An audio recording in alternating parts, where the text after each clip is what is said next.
early start, because these things can bog down when it's just cold and everything. It looked like it was good to get off to a good start. I was probably more negative with our guys after the game. I felt we talk about laser focus a lot, and I felt for the first 6 games we played, even the game that we didn't play real well in a couple weeks ago in Memphis, it wasn't about our focus and our energy. It was about the physical mistakes. I didn't think that this game. I think today's game, we didn't have that throughout the whole. We didn't sustain that through 9 innings. Part of that was probably the coldness. It was cold out there. The one trip I went out to go take Soto out of the game, I stood out there for a minute and it was cold out there. So I guess that's a little bit of a crutch. Fortunately for us, we jumped out early, and if you were sitting up in the press box and you looked down on the field, there was a lot of energy coming out of the dugout. Our guy, led off with Moberg with a base hit, and then Hall followed with a base hit. Nick walked. Next thing you know, we're up 3-4, 5-0 in the first inning. Luckily for us, that happened because shortly after that, we kind of shut it down a little bit. Our bats got worse. Good thing that Daniel Vasquez in his first start made some really good pitches. I was very proud of him making his first start, our opening game here at Lindsey Nelson Stadium. Thought he pitched tremendous. I thought the base running killed our momentum a little bit in a couple of those innings. We got to clean that up, like we have to clean up some other things. But I'm proud of this team. We set out for a goal to come out and beat Cincinnati, and we did that tonight. You mentioned Vasquez. I mean, what clicked for him basically? What was he throwing out there? That was well, he's a guy that moves his fastball around down in the zone, and he's got a good arm, and he runs it up there pretty good. And I thought he threw strikes. That's the most important, and he moved the ball in and out, and then threw his little slider when he needed to, and got some big outs with it. The composure that he showed out there. I mean. You take it, freshman, he's pitching some games on the road, but it was his first start here at home, and I thought for 5 innings he went out and did a good job against. Even though the record is 0-7 now, that's going to be a pretty good team. And in fact, I talked to the coach before the game, and he's not down on his team at all. He knows, they've already played. I think out of their 7 games, they've played 4 or 5 of them against SEC opponents. So I respect guys that do that. They're not hiding from anyone. They're going to go play the best, and it'll pay dividends for them down the line.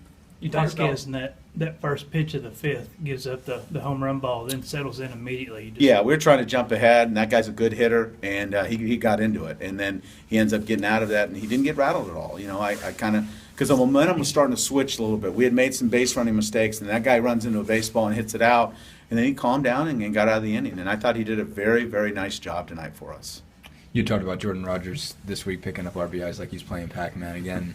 Drives in 3 with that one hit. Just what's he doing well to play when he's got runners on right now? I just think he's being patient, and he's taking good at bats, and he's putting the ball in play, and it's finding the green in the outfield. And again, his numbers, you look at his average, are not great, but boy, the guy's gobbling up a lot of RBIs, and we'll take that in that 6th slot or the 5th slot where he's hitting. And he's a big part of it. I said this going in. Jackson and him and the guys before Nick are big parts of it, and he's living up to what we want him to do, just like other guys around him. I was going to say, what's your say for the rest of the group up ahead of him that he's getting all those opportunities? Well, they're getting on base. They're doing things right, and they're getting on base. And I think Moberg and Hall are doing a great job of table setting, and Nick's doing his role. And Jackson's had some big games, obviously, and then Jordan's just cleaning up what's left out there for him, and he's doing a really good job with it.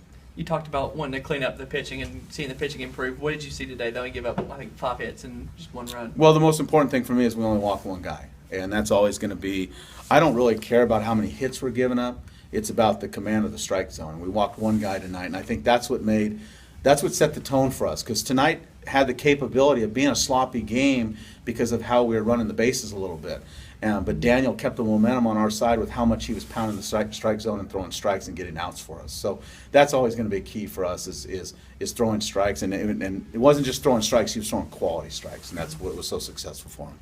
Talk about some of those battling at bats your guys are getting. I don't know how many pitches Bartlett saw today, but it had to be a lot. I mean, he was battling all day long, and it looked like the guys were really kind of lengthening those at bats. I go back to some of the leadership of this team, and guys like Bartlett, who's a junior college transfer, but his first year in his program, has seen guys like Derek Lance and Jeff Mulberg and Chris Hall, and those guys do that. Nick Senzel, those guys have been doing that, and it kind of just, it's like passing it down, passing the baton, and it's not. And we talk about that as coaching staff. We've talked about that for many years. It's kind of a personality, and that's what this team has taken on. They've taken on a personality that they're going to battle through everything we have, and if we can continue that personality, then there's good things ahead for us.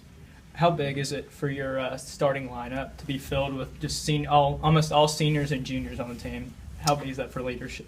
You can't put an emphasis how big that really is. These guys have had a lot of at-bats. They've played a lot of games. Have they had a lot of success? No, not at the level we wanted to, but they have had the experience. And I think experience is gained through some of your failures. And obviously they've gained that experience by some of the things that haven't worked in the past. And there's a camaraderie, not just within the lineup, but within the whole team. And I think a lot of that is the calmness of the experience of the guys that we have on this roster. And they're doing a wonderful job in their roles of being good teammates and role models for the younger guys. One last thing, we got word last night, got the results back, and it looks like we're going to lose Kyle for the season. There's a pretty good chance that he's going to have surgery. We're going to have a reevaluation on Monday. But unfortunately for him, unfortunately for this team, but his career's not over here in Tennessee. He'll come back and be at full strength next year. And like I said to the team, a young man like Daniel Vasquez, we probably just lost 70 to 80 innings by losing him. But someone like Daniel Vasquez and someone else that doesn't even know yet are going to have to gobble up those innings and be effective. So we'll move on. He'll be fine. And we'll see what all the results are. But it looks like he'll be lost for the season. Do you know what it is? Is it a torn ligament or what's? It's not a torn ligament. It's not torn. We're going to get it reevaluated on Monday, but it is a ligament, but it's not torn. I know that for a fact. But Okay. if he does have surgery, it probably will be Tommy John, but it's not a torn ligament. It's Okay. it's pulled away from the bone. Okay. Yeah, as much as the medical history I know. Right, You know, okay. the background I have. Okay. How's he taking that? How are you taking that? Surprisingly, it's life. It's part of life, and he's handled it extremely well. He's disappointed for his team because he understands how special a group this is, and he almost feels like he's let them down. And as a father, I had to step forward and said, "You haven't let anyone down. Things happen out of your control, and that's out of his control." But I said the best thing he could do to give back to this team is be the best teammate he can be now. And be kind of like an undergraduate assistant coach for us this year, and he'll be back, and he'll be back in our uniform next year and be pitching for us. And it's just just like Jake Westfall, who's recovering, it's just another great arm that we'll have coming back. But for this year, we need some guys to step up, and like I said, Daniel carried that baton tonight and earned some more innings by what he did tonight. Thanks, guys. Thanks, Dave.